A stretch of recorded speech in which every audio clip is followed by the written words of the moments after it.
नमस्कार, times of Swaraj में आप सबों का स्वागत है और मैं हूं संतोष सिंह। और आज हम टाइम्स ऑफ स्वराज में चर्चा कर रहे हैं कि देखिए इलेक्शन कमीशन कहां सोया हुआ है।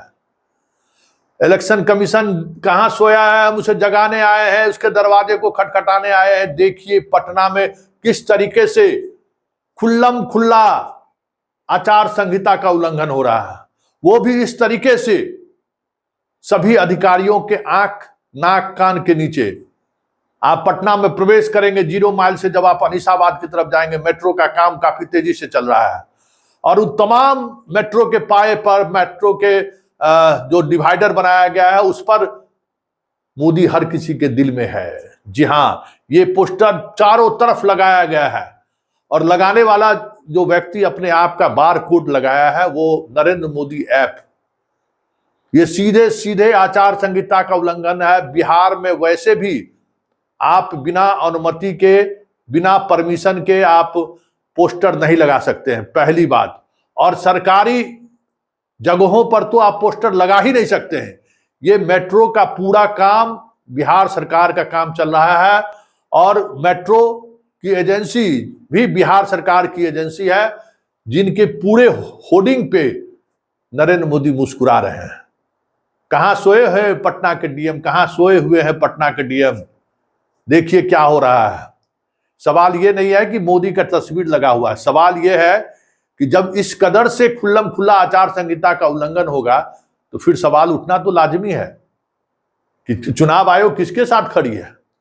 क्योंकि मुझे याद है टीम ने पटना से रोजाना एक ट्रेन बिहार के 243 विधानसभा से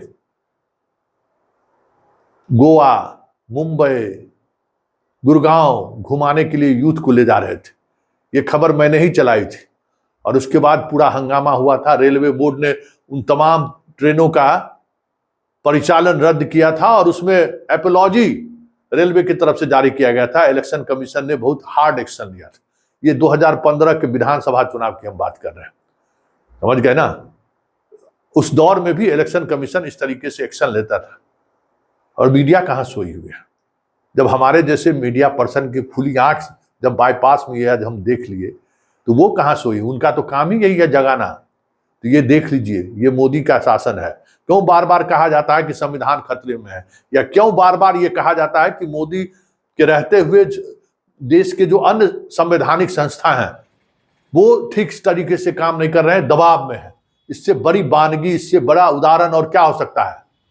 ये बड़ा उदाहरण इसलिए है कि इस प्रदेश में ये बहुत बड़ा ऑफेंस है, बहुत बड़ा ऑफेंस है। सीधे सीधे तौर पर जिस बार कोड के द्वारा ये पोस्टर लगाया गया है उस पर एफआईआर दर्ज होगा।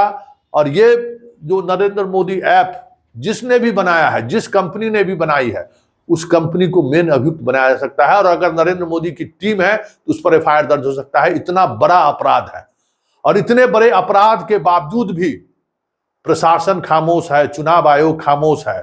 तो ऐसे में आम लोगों के अंदर अगर ये धारणा बलवती होती जा रही है कि नरेंद्र मोदी आएंगे तो देश का संविधान नहीं बचेगा, इन्हीं सब चीजों को देखकर उन्हें लगता है ना कि वाकई में अगर वो आए तो कुछ भी हो सकता है। क्योंकि चुनाव के दौरान इलेक्शन कमीशन का क्या रुतबा होता है, इस रुतबा को हम लोगों ने महसूस किया है।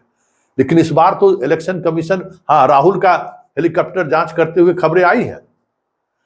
प्रधानमंत्री और उनके ने जो हेट स्पीच को लेकर जो शिकायतें हुई थी, चुनाव आयोग प्रधानमंत्री और राहुल गांधी से सवाल नहीं करके राष्ट्रीय अध्यक्ष से उनके सवाल कर रहे हैं। वो भी क्या जवाब आया, क्या हुआ नहीं हुआ, किसी को कुछ भी पता नहीं है। ये सारे चीजें जताती हैं कि वाकई में देश में संवैधानिक इंस्टीट्यूशन खतरे में है। उम्मीद